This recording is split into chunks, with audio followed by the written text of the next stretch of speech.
নমস্কার দর্শক বন্ধুরা, আজকে আমরা কিছু আসবাবপত্রের নাম তেলেগুতে কি বলা হয় সেগুলো একটু শুনে নেব। তো চলুন শুরু করা যাক।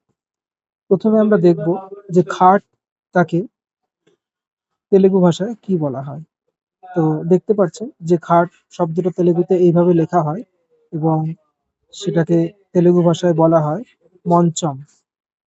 তো নেক্সট আমরা দেখব যে তোশককে কি বলা হয়। তোশককে এইভাবে লেখা হয় এবং এটাকে বলা হয় দিন্ডলি।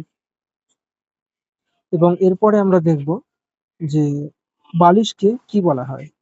বালিশকে আপনারা দেখতে পাচ্ছেন যে তালাগাড্ডা বলা হয় বালিশকে। বালিশকে তালাগাড্ডা বলা হয়, বেডশিটই বলা হয়, বেডশিটই বলা হয় কম্বলকে চাদরকে। দুপাট্টি বলা হয় এবং টেবিলকে বলা হয় টেবুল। চেয়ারকে কুর্সি এবং আলমারিকে আলমারি বলা হয়। আর পর্দাকে বলা হয় তেরা। এবং গদি, গদিকে বলা হয়, যেমন আমরা বলি জাজিম, তো সেটা হলো কুশন।